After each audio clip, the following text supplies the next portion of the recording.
Sadri wa yassir li amri wahlul 'uqdatam min lisani yafqahu qawli. Yang sama-sama kita hormati Bapak Wali Kota Padang, Bapak Sekda, Bapak Asisten Kepala Dinas beserta seluruh rombongan yang berhadir, Bapak-bapak, ibu-ibu, jamaah masjid apa namanya? Hah? Musola. Tapi musola ada khotib Jumatnya. Persiapan, Masya Allah. Insya Allah semuanya dimuliakan Allah Subhanahu Wa Taala. Tadi saya dijemput oleh Pak Wali Kota Padang, pakai sepeda motor. Ambo sangko dake. Rupanya pahalanya banyak insya Allah. Setiap tetes bensin itu akan dibalas Allah Subhanahu Wa Taala. Cuma masalahnya ndak lo bensin ambo. Apalah dasar pemilihan musola ini? Begitu banyak masjid yang dilalui tadi. Tak diberitahu kepada saya. Tapi menjelang mulai ceramah tadi baru dibisikkan, ikolah yang banjir tuh Pak Ustaz. Mungkin ini hadiah. Oh, Bapak, ibu-ibu, hadirin hadirat jamaah fardu subuh yang dimuliakan Allah Subhanahu Wa Taala. Man shalla subha fi jama'atin, siapa yang sholat subuh berjamaah, faka'annama shallal laila kullah, dapat pahala seperti sholat sepanjang malam. Tak sanggup kita sholat sepanjang malam dari isya sampai subuh. Kenapa tak dari maghrib Pak Ustadz? Karena waktu tahajud itu dari isya sampai subuh. Kalau ada orang pulang jaga malam jam 1, jam 2 malam, kemudian dia sholat tahajud, tidak sah sholat tahajudnya, karena dia belum sholat isya. Sholat isya dulu, baru sholat tahajud. Tak ada orang sanggup zaman sekarang sholat tahajud dari habis isya sampai subuh. Tapi orang yang sholat subuh berjamaah, insya Allah dapat pahala sholat sepanjang malam. Maka kita biasakan anak-anak kita ini sholat subuh berjamaah. Alhamdulillah, jamaah musola kita pandang ke kanan ada anak ketek, anak kecil. Pandang ke kiri ada juga anak kecil. Pandang ke depan ada anak kecil. Inilah cikal bakal jadi khotib Jumat kita nanti.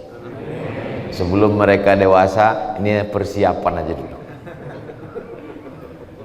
Sholat subuhnya ada, sholat zuhurnya ada, sholat asarnya ada, sholat maghribnya ada, sholat isya'nya ada. Tapi tak ada sholat Jumat, maka disebut dengan masjid. Masjid saja.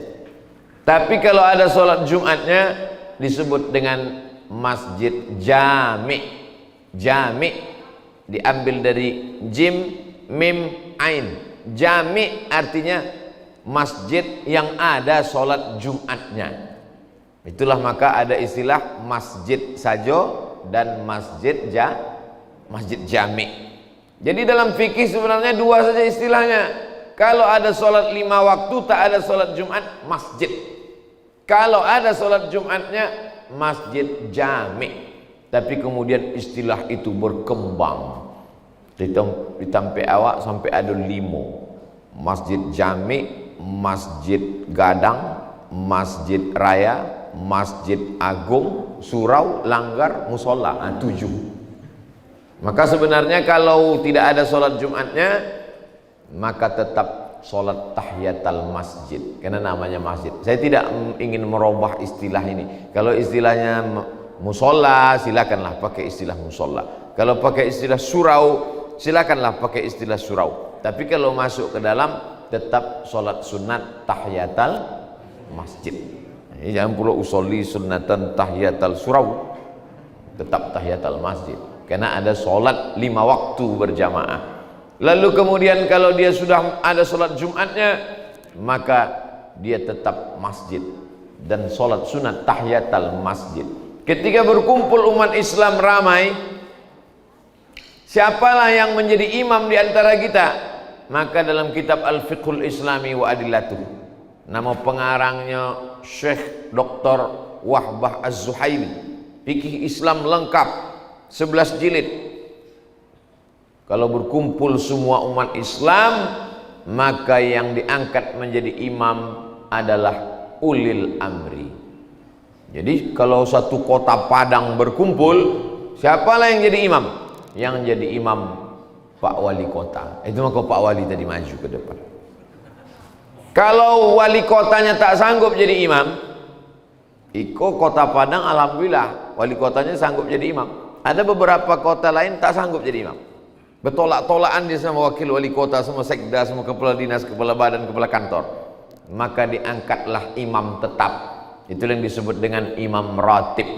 Maka di Masjidil Haram tidak maju Raja Salman bin Abdul Aziz menggantikan abangnya Abdullah bin Abdul Aziz, menggantikan abangnya Fahad bin Abdul Aziz. Belum pernah saya mendengar Raja Salman maju jadi imam, tapi diangkat imam ratib. Imam ratib itu imam tetap. Itulah dia Syekh Abdurrahman Sudes, Syekh Su'ud Asyuraim. Di Madinah ada Syekh macam-macam. Nah, ini semua adalah imam yang diangkat. Selama ada imam yang diangkat, maka tidak boleh siapapun tamu yang datang menjadi imam, walaupun titelnya sepanjang papan tulis, walaupun sorbannya sebesar ban traktor. Datangnya berceramah ke musola awak, majunya jadi imam, berarti dia tidak mengerti fikih. Karena yang paling layak adalah imam ratib, imam yang diangkat. Kalau di Mesir imam itu diangkat oleh Majlis A'la Lisyu'un Al-Islamiyah, Majlis tinggi urusan agama Islam. Ada namanya Wazir Auqaf, Menteri urusan wakaf. Di Mesir tidak namanya Menteri Agama, tapi Menteri urusan wakaf. Tanah-tanah wakaf dikelola dengan baik, hasilnya disalurkan ke masjid, ke Al-Azhar. Orang mendapatkan beasiswa gratis S1, S2, S3, dai-dai, rumah sakit. Nah, ini semua diatur oleh Menteri Wakaf. Lalu kemudian begitulah masyarakat berjalan, masjid makmur. Masya Allah, musola kita makmur, levelnya ini udah level masjid, tapi karena jamaahnya rendah hati, tetap dia musola, walaupun mimbarnya sudah siap. Jamaah yang dimuliakan Allah Subhanahu wa taala. Lalu kemudian dalam Islam, imam kecil maksudnya imam di masjid, cikal bakal menjadi imam besar. Imam kecil dulu baru menjadi imam besar. Itu yang terjadi pada pengangkatan Abu Bakar Siddiq radhiyallahu anhu. Meninggal Nabi Muhammad sallallahu alaihi wasallam hari Senin. Nabi tidak menentukan siapa penggantinya. Seandainya dipakai sistem monarki, monarki itu kerajaan. Kalau ayahnya meninggal, naik anaknya. Walaupun anaknya itu bodoh, walaupun anaknya itu perempuan, walaupun anaknya itu masih kecil, kalau pakai sistem monarki tetap naik anaknya. Kebetulan waktu itu ada kerajaan Persia. Kerajaan di dunia ini yang besar dua. Satu kerajaan Romawi, itulah dia yang ada di Itali, Eropa, blok barat.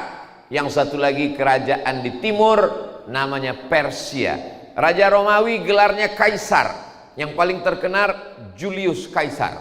Sedangkan Raja Persia gelarnya Kisra. Meninggal Kisra, digantikan oleh anaknya perempuan, nama anaknya Buran. Lalu apa kata Nabi? Sampai berita bahwa raja ini mati, digantikan anak perempuan yang tak punya keahlian di bidang politik kepemimpinan, tapi karena pakai sistem monarki, meninggal bapaknya, otomatis dilantik anaknya. Anaknya itu perempuan, namanya Buram. Lalu kemudian muncullah hadis Nabi. Apa kata Nabi? Lan yufliha qaumun wallau amrahum imra'atan. Tidak akan beruntung suatu kaum kalau mereka mengangkat pemimpin mereka perempuan. Itu hadis itu ada kronologisnya. Ini hadis ini kalau dipotong, nanti calon-calon anggota legislatif yang perempuan bisa tersudut dengan hadis ini. Jangan pilih pemimpin perempuan. Karena kronologisnya adalah mau dilantik anak kecil yang tak punya keahlian. Kata Nabi, tak akan beruntung Persia kalau mereka mengangkat calon pemimpinnya seorang anak perempuan yang tak tahu apa-apa. Lalu kemudian sistem yang kedua adalah, itulah yang dikenal dengan demokrasi. Demokrasi artinya semua orang punya hak untuk memilih. Selama dia punya KTP, dia berhak untuk memilih. Kamu punya KTP? Punya, milih. Kenapa belum punya KTP? Belum vaksin. Pergi vaksin. Pas mau vaksin, saya mau vaksin Pak, punya KTP? Belum, urus KTP. Lama-lama gilo. Siapa saja yang punya KTP, umur 18 tahun, berhak untuk memilih. Luber, langsung umum, bebas, rahasia, masuk ke kotak.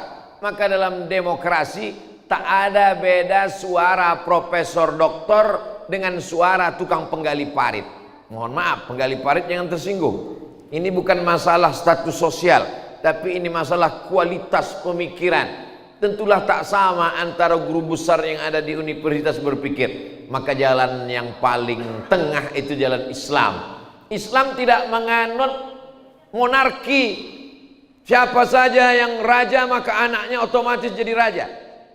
Meninggal raja tadi malam, lahir anaknya subuh ini, tak buka biji matonya langsung jadi raja. Tidak adil. Dalam demokrasi, siapa saja punya suatu suara.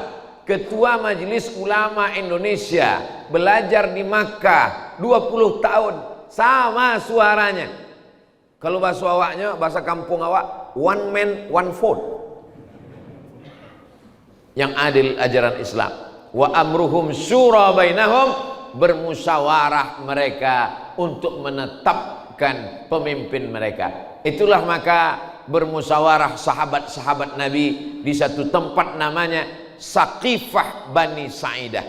Kalau kita sampai di kota Madinah, ini Masjid Nabawi, menghadap kita ke kiblat. Di sebelah kanan Masjid Nabawi ada satu petak taman cantik, kebun-kebun hijau, tidak dibangun hotel. Maka itulah tempat musyawarah sahabat Nabi untuk memilih siapa pemimpin kota Madinah menggantikan Nabi Muhammad sallallahu alaihi wasallam. Karena kalau dipakai sistem monarki, pastilah yang menggantikan itu Fatimah, karena anak Nabi, anak kesayangan Nabi. Atau kalau tidak Fatimah, pastilah menantu Nabi, Sayyidina Ali. Tapi Nabi tak ada meninggalkan apa-apa. Maka sahabat bermusyawarah. Lalu kemudian pada musyawarah itu mereka ingin mengangkat Umar bin Khattab menjadi pemimpin. Anak muda, gagah perkasa, tak ada orang berani membaca Al-Quran sebelum Umar bin Khattab masuk Islam. Dulu mereka kalau baca Quran tak berbunyi, takut ditangkap Abu Jahal, Abu Lahab. Lalu Umar bin Khattab masuk Islam. Ketika Umar bin Khattab masuk Islam, barulah orang berani baca Quran kuat. A'udzubillahi minasyaitonir rajim. Bismillahirrahmanirrahim. Kenapa orang berani baca Quran sesudah Umar bin Khattab masuk Islam? Karena Umar bin Khattab juara gulat bertahan tiap tahun. Sudah menang juara gulat masuk Islam. Tak akan ada orang berani mengganggu orang Islam. Itulah pentingnya preman-preman itu diajak ke masjid, supaya orang tidak mengganggu orang nanpai ke mas haji. Maka Umar bin Khattab menjadi simbol kekuatan, menjadi simbol keperkasaan, gagah, bertenaga, anak muda, dihormati. Maka setuju kalau Umar diangkat menjadi pemimpin kota Madinah. Tapi kemudian Umar merasa dirinya tak layak. Yang layak untuk menjadi pemimpin kota Madinah, umat Islam, adalah Abu Bakar Siddiq. Mengapa Abu Bakar? Karena Abu Bakar menggantikan Nabi jadi imam sholat ketika Nabi sedang sakit. Nabi tak ada mengatakan, nanti kalau aku meninggal dunia, menggantikan aku menjadi pemimpin adalah Abu Bakar. Tak ada.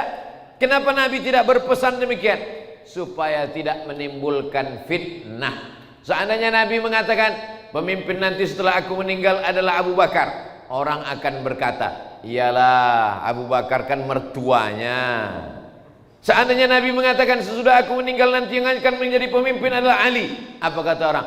Yalah, Ali kan sepupunya, Ali kan menantunya suami Fatimah. Islam memutuskan segala perkara dengan musyawarah.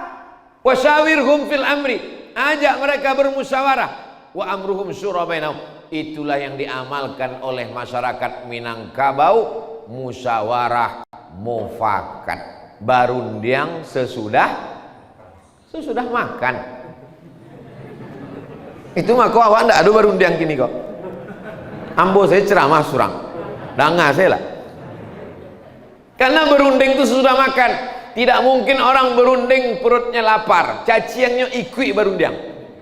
Berunding itu sesudah makan, sesudah minum, dalam keadaan tenang, barulah dia mengeluarkan ide-ide pendapatnya. Bermusyawarahlah mereka, siapa yang paling layak? Yang paling layak adalah Abu Bakar Siddiq, karena waktu Nabi sakit, Nabi meminta Abu Bakar menjadi imam. Iko mimbar Nabi, iko mihrab tempat Nabi jadi imam, rumah Nabi di sebelah kiri. Abu Bakar jadi imam. Ketika Abu Bakar menjadi imam, keluar Nabi dari kamarnya, pintu kamar Nabi langsung masuk ke Masjid Nabawi. Ketika Abu Bakar jadi imam, Nabi sakit, tiba-tiba waktu sedang sholat itu keluar Nabi dari kamarnya ingin ikut sholat. Lalu kemudian sahabat yang jadi makmum itu memukul tangan, ingin mengasih tahu Abu Bakar bahwa Nabi tiba. Kan tidak mungkin ya Abu Bakar Nabi tiba. Itu menunjukkan bahwa sahabat Nabi yang sholat itu matanya terbuka apa tertutup? Terbuka. Karena kalau tertutup tidak tahu asal nanti bu. Tiba-tiba dibuka, Pak Wali guys ya. Jadi sholat itu mata terbuka. Orang yang sholat itu bukan berarti dia hilang ingatan, lupa naik ke Sidratul Muntaha. Orang sholat itu dalam keadaan sadar apa yang terjadi di sekitarnya. Ini kadang ada orang sholat, ambo bu ya, kalau sudah sholat itu hilang sadonya. Berarti orang diculik hantu. Sholat dalam keadaan sadar, sholat dalam keadaan ingat, sholat dalam keadaan khusyuk. Khusyuk tidak menghilangkan. Maka yang paling khusyuk sholat itu adalah sahabat Nabi. Dan sahabat Nabi sadar bahwa Abu Bakar jadi imam, datang Nabi ingin sholat bersama mereka. Apa pelajaran dari sini? Banyak pelajaran, tapi pelajaran yang paling penting adalah sesakit-sakitnya Nabi, dia paksakan untuk datang sholat berjamaah. Sampai ketika Nabi tak lagi bisa berjalan, dia bukakan jendela. Sahabat semuanya menengok, mungkin Nabi akan datang sholat. Habis itu Nabi menutup tirai penutup jendela. Nabi mempersilahkan mereka sholat. Nabi pingsan. Ketika Nabi pingsan, disiram dengan air dalam qirbah. Qirbah itu kulit kambing yang diisi air. Disiramkan ke wajah Nabi. Disiramkan ke wajah Nabi. Terbangun Nabi, terjaga Nabi. Apa kata Nabi? Sholat berjamaah. Nabi ketika pingsan, saat sadar apa yang permintaannya? Sholat berjamaah. Coba awak pingsan 3 hari, sadar tak? Katupe gulepak. Apa yang paling nikmat terasa, itulah yang permintaan pertama kalau kita sadar dari pingsan. Dan yang paling nikmat bagi Nabi adalah sholat berjamaah. Alhamdulillah. Padahal yang sholat berjamaah yang wajib nih laki-laki, tapi di musola kita malah ama-ama pun datang jo sholat berjamaah. Perempuan sholatnya di rumah, tapi kalau tidak menimbulkan fitnah maka dia datang baik. Di Palestina tak boleh perempuan sholat berjamaah karena takut ditangkap tentara Israel. Tapi di Padang ada tentara Israel yang menunggu di luar? Tidak ada. Aman. Maka silakan datang sholat berjamaah dengan syarat dan ketentuan berlaku.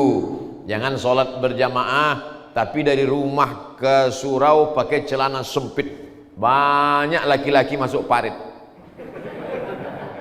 Jangan sholat berjamaah tapi memakai parfum yang terlampau harum semerbak, sampai-sampai hilang ayat imam. Jangan sholat berjamaah pakai lipstick 2 inci, pakai make up, tetap menutup aurat, menjaga syarat-syarat, menjaga adab-adab. Jangan sholat berjamaah. Ada kawan nambu ustaz, dia termasuk yang setuju perempuan sholat berjamaah, tapi tiba-tiba suatu harinya menelpon ambo, patutlah perempuan lebih baik sholat di rumah. Mengapa itu ustaz? Ambo tadi ke Mas Haji, tarik hampir ambo pingsan. Ambo masuk ke Mas Haji, orang alun adolai tirai batu tui, tiba-tiba ambo dangan dari sebelah, rupanya orang tu galak di sebelah rame-rame. Maka ke masjid, masuk masjid berzikir, masuk ke masjid baca Quran, masuk ke masjid diam karena mendapatkan pahala iktikaf. Ustaz Somad kenapa tadi tidak diam dan iktikaf? Anggota lambe.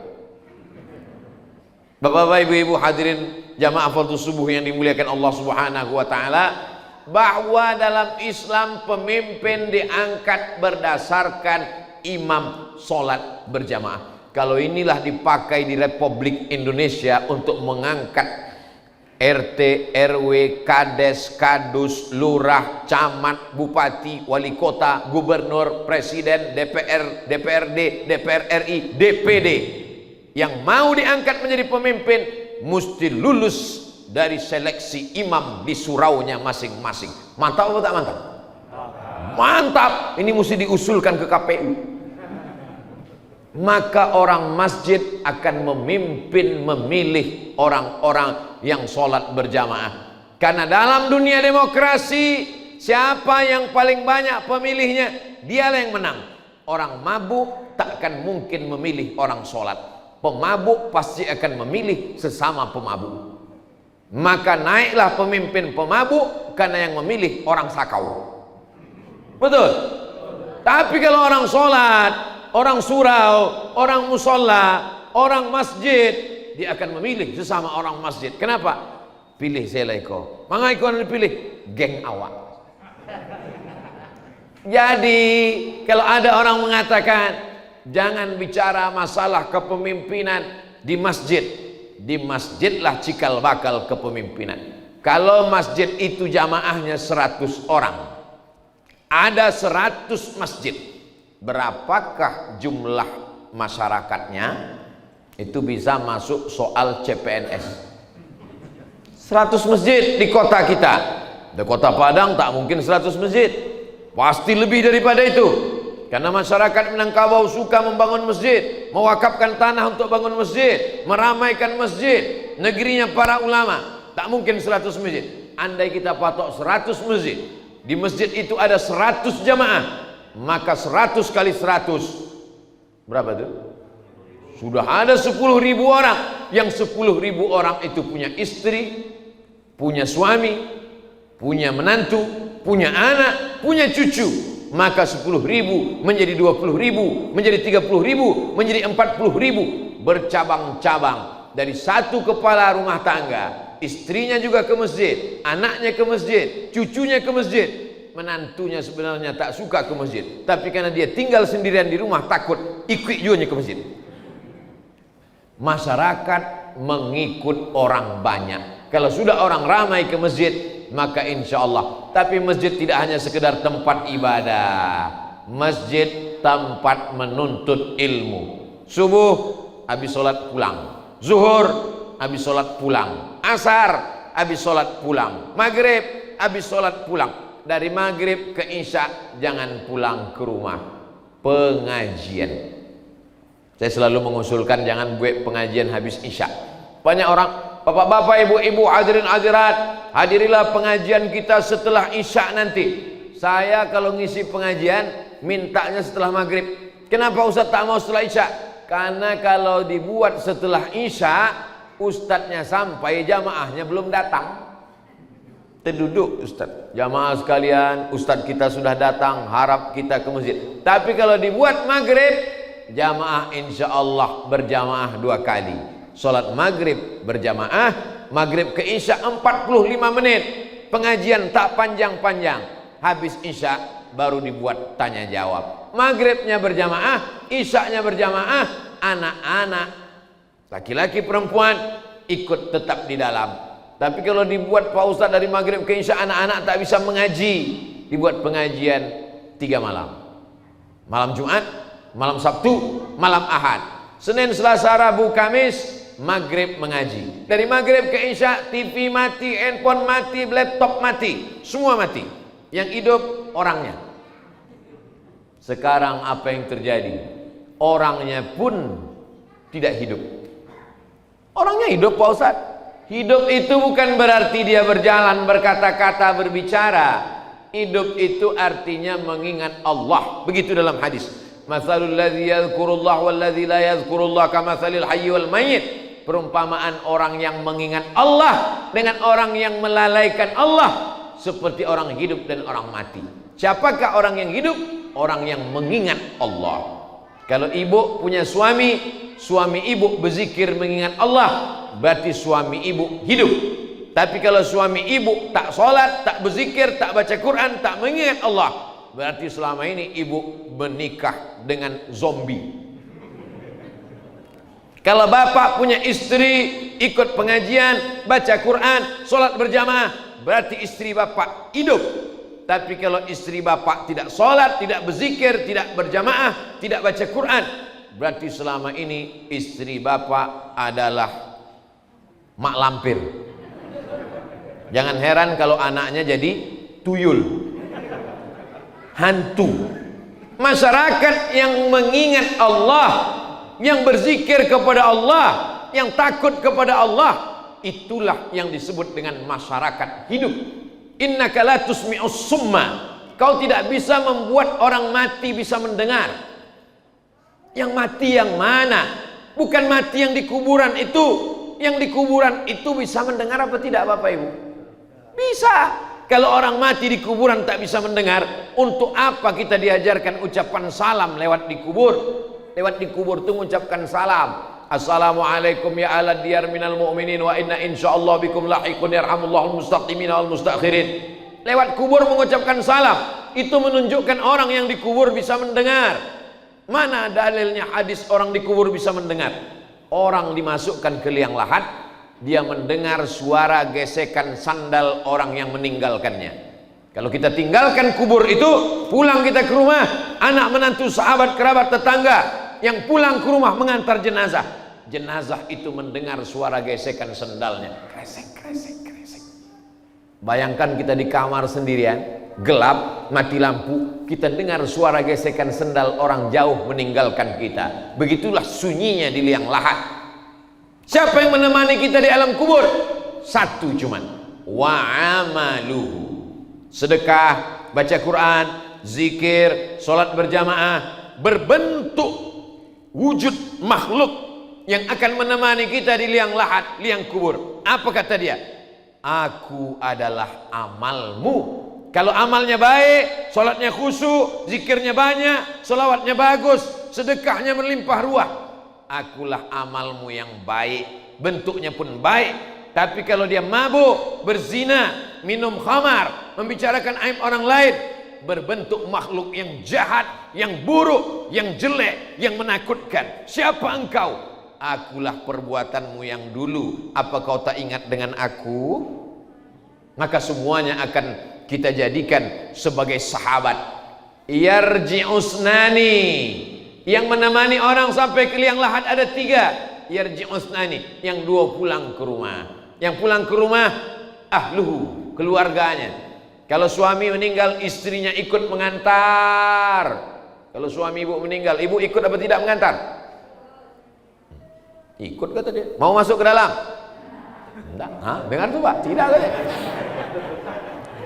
Jadi kalau ada ibu-ibu yang menangis di liang lahat, di liang kubur, pernah mungkin Bapak Ibu melihat orang mengantar jenazah, lalu kemudian istrinya menangis, udah. Banyak orang melarang, banyak buya-buya, ustaz-ustaz melarang. Jangan. Istrinya mau masuk ke dalam, jangan. Kalau saya enggak, saya biarkan aja. Tak akan masuk, dia cuma bersandiwara aja. Tidak ada orang mau ikut orang mati.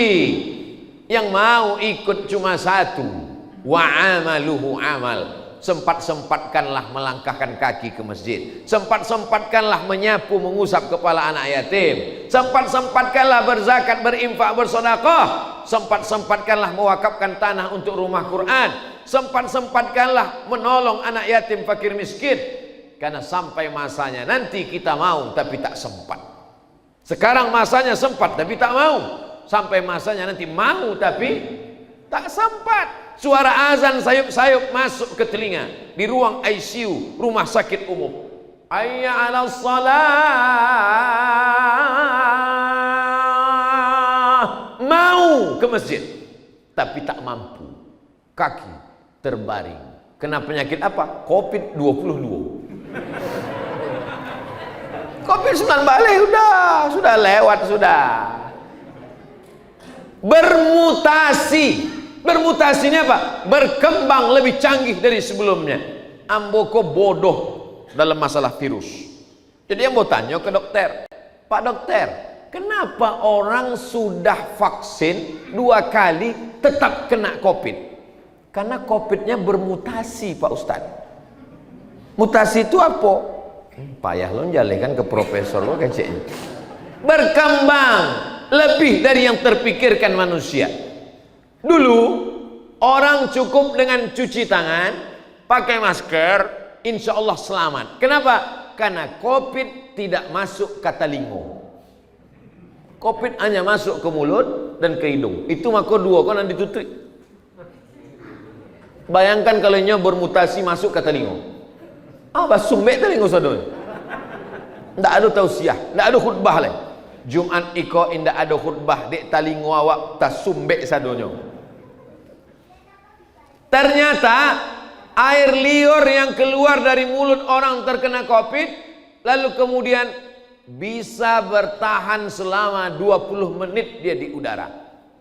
Mutasi terakhir, bisa dia bertahan di udara selama 20 menit mencari mana mulut yang terbuka. Nampaknya masuknya ke dalam. Tanpa harus berbicara. Walaupun orangnya bicara sudah pergi. Makanya sesudah hamba pai beko asemprot leko. Tapi jangan kini sakit hati ambo. Bapak Ibu yang dimuliakan Allah Subhanahu wa taala. Artinya apa? Selalu ada berkembang terus. Virus berkembang. Tapi kenapa hati kita tidak berkembang? Tidak semakin kuat, melemah karena 2 sebab.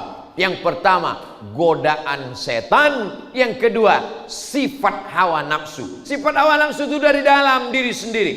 Tapi sifat hawa nafsu dengan godaan setan seperti api di lalang yang kering. Ada lalang kering bekas memanen padi lalu bertumpuk jerami, tidak akan mungkin terbakar kalau tidak ada api. Tapi kalau ada api di dalam, setan datang mengipasnya. Bolak-balik setan itu mengipas setengah mati. Kalau tidak ada bibit api tidak akan terbakar. Jadi kalau hitung salah, yang salah itu setan atau diri kita? Diri kita dulu. Jadi setan tidak terlalu salah. Jadi kita kalau terlalu banyak menyalahkan setan, sikit-sikit salah setan, sikit-sikit salah setan, nanti muncul namanya Komisi Perlindungan Setan.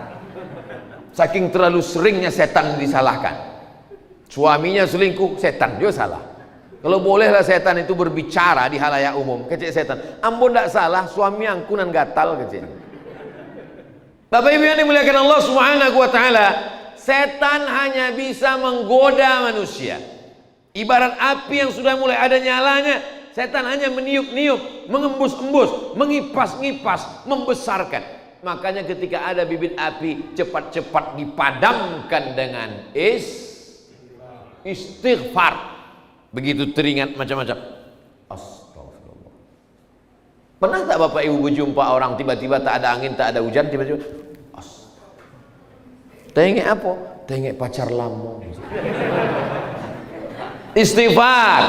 Walladzina idza fa'alu fahishatan, kalau terlintas dalam hatinya dosa, maksiat, langsung dia fastaghfirullah, mengucapkan istighfar. Sependek-pendek astaghfirullah, agak panjang astaghfirullahalazim, lebih panjang astaghfirullahalazim alladzi la ilaha illa huwal hayyul qayyum wa atubu ilaih. Paling panjang Allahumma anta rabbi la ilaha illa anta khalaqtani wa ana abduka wa ana ala ahdika wa ahdika masata'tu a'udzubika min syarri ma sana'tu abu laka bi ni'matika alayya wa abu bi dhanbi faghfir li fa innahu la yaghfiru dzunuba illa anta. Namanya sayyidul istighfar, induk dari segala istighfar. Dibaca pagi, dijaga Allah sampai sore. Dibaca sore, dijaga Allah sampai malam. Dibaca tengah malam, dijaga Allah sampai subuh. Amalan-amalan ini adalah hisnul hasin, benteng.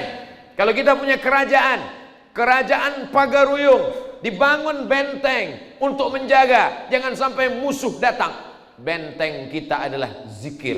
Itulah maka subhanallah zikir, alhamdulillah zikir, Allahu akbar zikir, istighfar zikir, sholawat zikir.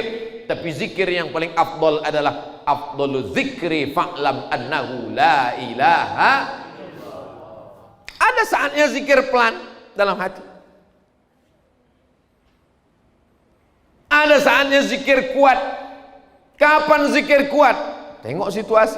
Idza quri'al Qur'an, kalau ada orang baca Quran, fastami'u lahu, dengarkan baik-baik, wa ansitu, diam, la'allakum turhamun. Acara menyambut bulan suci Ramadan, pembacaan kitab suci Al-Quran yang akan dibacakan oleh qori Kota Padang, juara musabaqah tilawatil Quran. A'udzubillahi minasyaitonir rajim. Bismillahirrahmanirrahim. Tiba-tiba ada orang disuruh la ilaha illallah. Apa pajago? Orang baca Quran dengarlah baik-baik. Tapi ada masanya orang berzikir kuat. Kapan berzikir kuat? Membacakan zikir ruqyah, orang yang kerasukan setan, diganggu jin, membacakan zikir untuk orang yang diganggu jin, tak bisa pelan-pelan, tak bisa. Allahu la ilaha illa huwal hayyul qayyum, mesti kuat. Allahu la ilaha illa huwal hayyul qayyum, kuat. Karena kalau pelan, kata setannya, kok pelan kali, kok belum makannya. Makanya azan itu dicari orang yang suaranya paling kuat, paling melengking, dalam rangka menyambut 1 Muharram.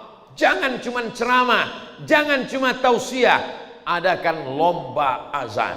Lomba azan 1 Kota Padang untuk surau Langgar Musola. Yang juara akan diberangkatkan umroh. Setuju? Bapak ibu setuju, anaknya tak setuju, tahu dia takkan berangkat. Allahu Akbar, Allahu Akbar. Suara yang paling melengking, suara anak muda. Insya Allah pejabat-pejabat kalau pensiun, kalau meninggal ada penggantinya. Kepala dinas, kepala badan, kepala kantor, belum sampai masanya ada penggantinya. Tapi muazzin, imam, khotib, bilal, berapa banyak jenazah tak dimandikan. Begitu dibuka masih pakai kaos oblong. Kenapa? Karena yang memandikan tak sanggup, saking banyaknya orang mati meninggal dunia. Ini kejadian yang saya ceritakan ini fakta atau fiktif? Fakta, hak atau hoax? Hak, kebenaran, nyata. Bapak Ibu yang dimuliakan Allah Subhanahu wa taala, di mana kita bangun generasi ini? Di masjid. Mencari pemimpin di masjid, mendidik anak muda di masjid, pengajian tabligh akbar di masjid. Sekarang tak bisa lagi pengajian karena Covid, mesti protokol kesehatan, menjaga jarak, cuci tangan dan lain sebagainya, hand sanitizer, pakai masker, tapi tidak menutup kemungkinan untuk kita membuat majelis-majelis kecil, penyelenggaraan jenazah. Anak-anak ini bagaimana menanamkan sayang kepada bapak ibu. Anak-anak ini kalau tidak diajarkan tentang mati, mereka tidak sayang kepada ibu. Dianggapnya ibu ini akan hidup terus, dianggapnya bapak tak pernah mati. Padahal sampai masanya malaikat maut datang mencabut nyawa. Tak mempan kalau cuma nasihat. Kau baik-baik belajar nak, nanti mak mati, biar aja. Kau mesti baik-baik, nanti ayah kau mati, kau jadi anak yatim. Nggak apa-apa kata dia. Tapi dengan mengajarkan penyelenggaraan jenazah, Bapak-bapak, ibu-ibu yang punya anak di lingkungan musola kita, mari kita bawa anak-anak kita ke musola. Hari Ahad pagi libur sekolah, maka kita bawa untuk apa? Penyelenggaraan jenazah. Diajarkan dia bagaimana mulai talqin orang yang mau mati sakratul maut. Bisikkan ke telinga sebelah kanan, la ilaha illallah. Jangan sampai kita mau mati dihidupkannya TikTok. Jangan sampai kita mau mati diputarkannya lagu dangdut. Makku dulu kalau mau masak lagu dangdut kesukaan dia, ini mau sakratul maut, dengarlah mak. Apa yang selalu dia dengar, apa yang selalu dia tengok, itulah yang akan dia berikan kepada kita di saat akhir kita mau menutup mata, saat nyawa kita keluar mau menghadap Allah Subhanahu wa taala. Di mana kita didik ini? Di dalam masjid. Jadi masjid bukan sekedar tempat ibadah, ritual, sholat semata, pendidikan. Hari ini sekolah tak sanggup buka. Berapa banyak orang tua yang sudah meminta-minta, tak tahan, ingin anak-anak offline tetap muka. Tapi karena menjaga, apalagi sudah level 4, protokol kesehatannya mesti ketat, tak berani kepala sekolah, tak berani kepala dinas, maka pendidikan non formal menjaga anak-anak, masjid menjadi tempat. Bapak Ibu yang dimuliakan Allah Subhanahu wa taala, sampai masanya nanti masjidnya cantik tapi tidak lagi menebarkan hidayah. Alhamdulillah, saya menduga tadi ini kita tidak ada informasi, karena kalau sampai tahu diberitakan Abdul Somad pengajian bisa melimpah ruah, ramai, 2 hari pulang dari Padang langsung masuk penjara, nauzubillah. Maka tak ada informasi, datang begitu saja. Tapi Masya Allah, tabarakallah, jamaah sholat subuh penuh. Artinya apa? Bahwa kita tetap istiqomah sholat berjamaah. Karena sampai masanya nanti keinginan luar biasa. Orang-orang mati itu Bapak Ibu, kalau ditanya Allah Subhanahu wa taala, hai jenazah, hai mayat, hai orang mati, kalau ku kasih kau hidup semenit, sedetik, kau mau apa? Apa kata orang mati? Laula akhartani ila ajalin qarib, kasihlah aku waktu walau sekejap sebentar saja ya Allah. Kalau ku kasih kau hidup sebentar, kau mau apa? Apa kata orang mati? Fa as-saddaqa, aku mau bersedekah. Wa akum minas solihin, aku ingin jadi orang yang soleh, bukan soman, soleh.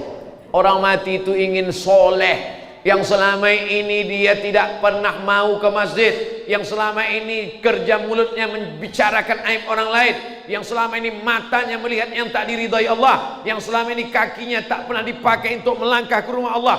Ternyata sesudah mati apa kata dia? Aku ingin menjadi orang soleh. Wa akum minas solihin, aku ingin jadi orang soleh. Itulah maka ibu-ibu yang mengandung anak doanya selalu Rabbi habli minas, jadikan anakku soleh.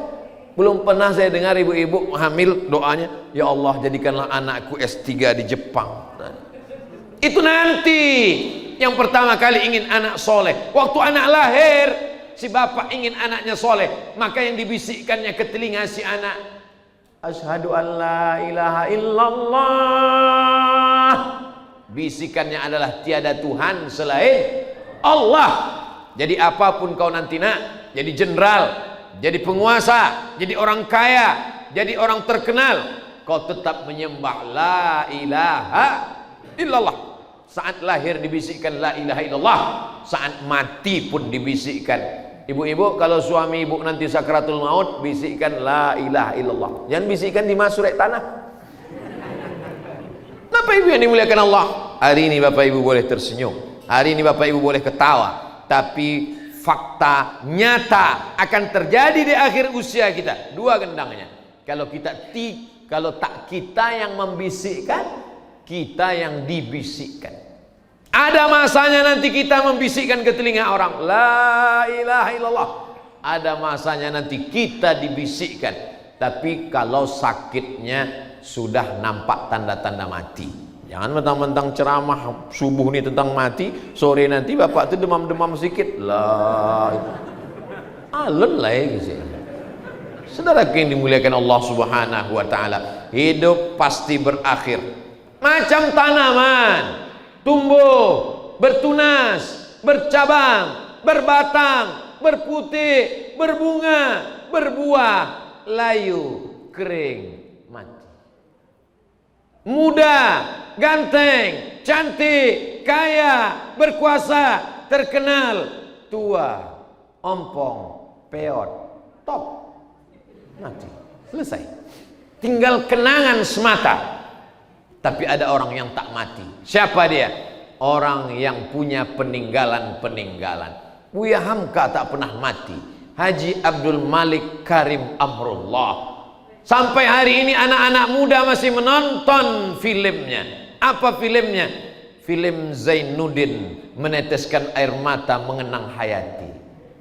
Judulnya Tenggelamnya Kapal Pandarwi. Sampai hari ini orang masih membaca tafsirnya. Apa nama tafsirnya? Tafsir Al-Azhar Buya Hamka. Maka kalau ada anak-anak bapak ibu yang punya bakat menulis novel, menulislah nak, menulislah supaya orang di masa akan datang tahu bahwa kau pernah hidup di masa lalu. Cara mau kekal abadi, menulis. Yang tak punya bakat menulis, bangun masjid. Yang tak punya bakat bangun masjid, bangun pesantren. Inyak Canduang, Syekh Sulaiman Ar-Rasuli meninggal, tapi jasanya sampai hari ini kekal abadi. Pesantren Inyak Candung masih tegak berdiri. Saya dibawa ke pesantren Inyak Candung, saya dibawa ke Parabek, saya dibawa ke Diniah Putri, saya dibawa ke Tawalib Padang Panjang, menunjukkan kepada saya, hai Abdul Somad, Syekh Ibrahim Musa Parabek meninggal, Syekh Sulaiman Ar-Rasuli meninggal, Haji Abdul Malik Karim Amrullah meninggal. Jasadnya yang hilang, tapi namanya tetap disebut, dia tetap kekal abadi. Adapun kita yang tak punya jasa apa-apa untuk kehidupan, berlalu. Sama seperti mobil, lewat, hilang, lewat, hilang, lewat, hilang. Kalau hidup kita cuman lewat, hilang, bagus jadi mobil, tak usah jadi orang. Saudara yang dimuliakan Allah Subhanahu wa taala, apakah Abdul Somad akan dikenang orang? Wallahu alam bisawab. Tapi sampai hari ini Ustaz dikenang orang. Ya, karena YouTube masih ada. Kalau YouTube-nya hilang, ada yang tak hilang dari hati orang. Apa dia? Al-hub, al-mar'u ma'aman ahab. Orang akan senantiasa dengan siapa yang dicintainya. Kalau orang cinta, jauh terasa dekat. Kalau orang cinta, hilang, tua, sakit, mati, tapi tetap ada dalam hatinya. Kalau cinta, Sayyidina wa Maulana Muhammad sallallahu alaihi wasallam 1443 tahun sudah meninggalkan kita, tapi sampai hari ini orang masih tetap menyebut namanya. Tidak pernah waktu jam itu menit detik kosong dari menyebut nama Muhammad sallallahu alaihi wasallam. Tik tik tik tik tik, tak pernah kosong menyebut dari Muhammad sallallahu alaihi wasallam. Jepang yang pertama kali menyebut nama Muhammad sallallahu alaihi wasallam, Jepang, karena matahari terbit dari timur, bukan dari Jepang. Asyhadu anna Muhammadar Rasulullah. Azan 2 kali. Asyhadu anna Muhammadar Rasulullah. Qad qamatis salatu, qad qamatis salah. Qamat 1 kali. Salat tahiyatul masjid. Asyhadu anna Muhammadar Rasulullah. Tahiyatul masjid qabliyah subuh. Asyhadu anna Muhammadar Rasulullah. Ba'diyah tak ada ba'diyah subuh. Salat sunat isyraq 2 rakaat, salat duha, qabliyah zuhur, salat zuhur, ba'diyah zuhur, qabliyah asar, salat asar, qabliyah maghrib, salat maghrib, ba'diyah maghrib, qabliyah isya, salat isya, ba'diyah isya. Belum lagi mulut-mulut yang berselawat. Allahumma salli ala sayyidina Muhammad wa ala ali Muhammad. Allahumma salli ala sayyidina Muhammad wa ala ali Muhammad. Allahumma salli ala sayyidina Muhammad wa ala ali sayyidina Muhammad. Ustaz Somad kok bersolawat pakai Sayyidina? Sayyidina artinya pemimpin kami. Saya bersolawat tidak pakai Sayyidina, tidak apa-apa. Tak usah berkelahi antara Sayyidina dan tak Sayyidina. Karena kalau antara Sayyidina dengan Sayyidina berkelahi, yang ketawa yang tak bersolawat. Ustaz tadi imamnya kalau tidak baca bismillah jahar. Memang ada mazhab yang bismillahnya sir. Mazhab Hambali, Ahmad bin Hambal, bismillahnya sir. Alhamdulillahi Rabbil Alamin. Mazhab Syafi'i bismillahnya jahar. Bismillahirrahmanirrahim. Alhamdulillahi Rabbil Alamin. Mazhab Maliki tak pakai bismillah sama sekali. Allahu Akbar. Alhamdulillahi Rabbil Alamin. Maroko tempat saya kuliah, mazhabnya Maliki. Bismillahnya tak ada sama sekali. Langsung alhamdulillah rabbil alamin. Mazhab yang tak ada, langsung ke ayat. Ada imam maju, langsung qul huwallahu ahad. Itu namanya mazhab grogi. Saking groginya tak lupa membaca Fatihah. Selama masih ada dalam 4 mazhab, paling tua Hanafi, nomor 2 Maliki, nomor 3 Syafi'i, nomor 4 Hambali. Keempat mazhab ini masih ahlus sunnah wal jamaah. Karena kita masih ada konflik di luar masjid, antara ke masjid atau tak ke masjid. Nanti sesama dalam masjid berkonflik lagi. Dan setan lebih semangat di luar masjid atau dalam masjid? Dalam masjid. Jangan sangka kalau sudah masuk masjid setan tak mengganggu. Kalau masjid setan tak mengganggu dalam masjid, tak ada orang berkelahi dalam masjid. Buktinya perkelahian dalam masjid. Berapa banyak orang kiblatnya satu, Allahnya satu, imamnya satu, tapi hati jamaahnya bercabang-cabang. Masuk masjid tengok musuh hamba di mana? Di situnya. Kalau itu hamba siko. Di sikonya. Kalau gitu hamba siko. Tahsabunahum jami'an wa qulubuhum syatta. Kamu sangka mereka itu bersatu, tapi hati mereka bercabang-cabang. Inna syaitan qad ya'isa an ya'budahul musallun. Setan kalau sudah melihat orang sholat, setan putus asa. Setan itu kalau dicaliaknya orang lah sholat, ini putus asa. Putus asa untuk mengajak orang menyembah setan. Sembahlah aku, sembahlah aku, sembahlah aku, kejek setan. Tapi kalau orang sudah sholat, setan sudah putus asa. Dia masuk dari pintu yang lain. Pintu mana? Walakin fit tahrish, menanamkan permusuhan di antara orang-orang yang sholat. Orang sholat itu mulai mencari-cari kesalahan. Orang yang sholat itu mulai mencari-cari aib. Orang yang sholat itu mulai hasad. Maka kita berdoa, wa min syarri hasidin idza hasad. Hasad, dengki, busuk hati. Setan menggoda manusia. La atiyannahum min bayni aydihim, datang dari depan. Wa min khalfihim, datang dari belakang. Wa an aymanihim, datang dari kanan. Wa an syama'ilihim, datang dari kiri. Setan itu kerjanya serius, datang dari depan, datang dari belakang, datang dari kanan, datang dari kiri. Jadi kalau ada orang tak serius mengajak orang ke masjid, ayo kita ke masjid, sekali aja. Kata setan, aku aja mau masuk neraka serius, kata setan. Kau mau masuk surga santai. Maka perlu serius. Ini masjid bisa dibangun karena keseriusan yang luar biasa. Kipasnya lengkap, AC-nya lengkap, walaupun ada yang udah dipasang dicopot lagi. Kacanya Masya Allah, tabarakallah. Orang dari luar menengok kita di dalam ini macam menengok akuarium raksasa. Cantik, cantik musola ini luar biasa. Tinggal lagi kita jaga. Karpetnya mantap, berwarna-warni, tirainya juga mantap, kipas AC, lampu, semuanya sudah lengkap. Rukun-rukunnya sudah sempurna, tak lagi ada kekurangan. Tinggal lagi kita istiqomah memakmurkan musola. Al istiqomah khairum min alfi karamah. Satu istiqomah lebih baik daripada 1000 karamah. Karamah bisa terbang di atas awan, karamah bisa berjalan di atas air, karamah kebal senjata tajam. Tapi kalau tidak istiqomah, berarti datangnya dari setan. Kelebihan kita dari setan adalah karena istiqomah. Karena iblis pun pernah menyembah Allah tapi tak istiqomah. Iblis pernah berada di surga, terusir dari surga karena tidak istiqomah. Maka kalau mau membedakan kita dengan setan dan iblis, ada terletak pada istiqomah. Cara istiqomah mesti berjamaah. Karena sulit untuk istiqomah kalau tidak berjamaah. Setelah berjamaah kita istiqomah, insya Allah ditutup dengan husnul khatimah. Anak bapak berapa? 3. Yang pertama istiqomah. Nomor 2 husnul khatimah. Yang terakhir berjamaah. Saudaraku yang dimuliakan Allah Subhanahu wa taala, itulah yang dapat disampaikan oleh Ustaz Abdul Somad. Dimulai 5:30, sekarang 6:30. 60 menit kita bersama. Mudah-mudahan 60 menit ini menjadi bekal kita menghadap Allah. Kita berjumpa nanti di surga Jannatul Firdaus. Amin ya rabbal alamin. Alhamdulillah rabbil alamin, wassalatu wassalamu ala asyrafil anbiya'i wal mursalin wa ala alihi wa sahbihi ajma'in. Allahumma ja'al jam'ana hadza jam'an marhuma. Jadikanlah pertemuan kami subuh ini pertemuan yang mendatangkan rahmat.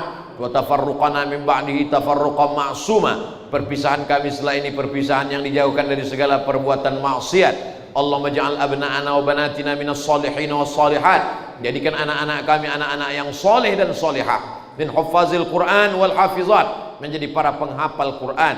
Allahumma waffiq ulata umurina, pemimpin-pemimpin kami yang kau titipkan amanah di ujung jari mereka, jadikan mereka orang-orang yang takut kepada Engkau ya Allah. Allahumma ja'al hadzal balada baladan amina, jadikan kota Padang negeri yang aman, damai, terbuka pintu rezeki dari segala penjuru. Allahumma rzuqna rizqan halalan thayyiban mubarakan fih, berikan kami rezeki yang halal supaya kami bisa membangun masjid, berwakaf, berinfak dan bersedekah. Rabbana taqabbal minna, terimalah amal kami, innaka antas samiul alim, wa tub alaina, terima taubat kami, innaka antat tawwabur rahim.